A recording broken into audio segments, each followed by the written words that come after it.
We are back for another episode of Pipe Surgery. This week's question comes from Vanessa. She's a senior account executive at a tech firm in glorious San Francisco. Vanessa's question is, why does LinkedIn social selling matter? Does it actually move the needle when it comes to sales? Simon, it's been known that we are on LinkedIn. What do you think? Yeah, I've been on LinkedIn a little bit over the years. Great question, Ben. And it's a subject close to my heart in terms of sales philosophy. So first thing to say is people buy from people. So it's one thing having your company branding, etc. But ultimately, you want to show your own personality within LinkedIn. Not only that, you want to be able to demonstrate a domain expertise. So that could be posting around topics of the subject area that you're selling into, that's for sure.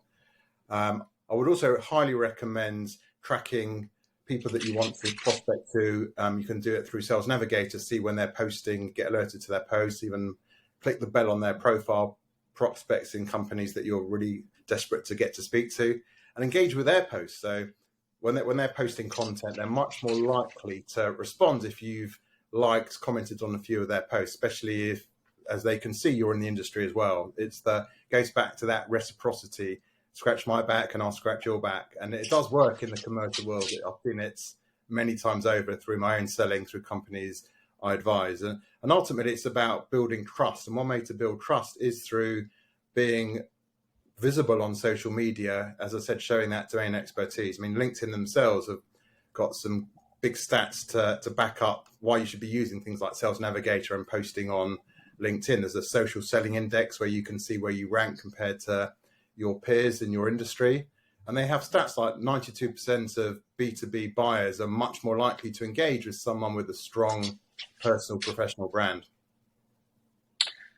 Comprehensive as ever. I think the thing that I would add to that is your expectations around why you're doing it need to be aligned to the outcomes. So I found personally, I know this has been the case for you, Simon, we've seen it across our client base and, just generally across LinkedIn, the ability to tell your story on LinkedIn and use that to build reputation can be the difference in moving the needle, Vanessa.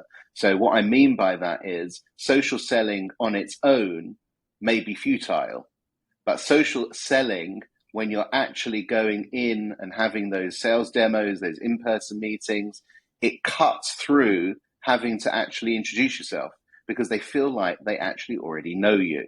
So the close ratio can be much, much higher because you're cutting through all of that early stage, getting to know you, building trust.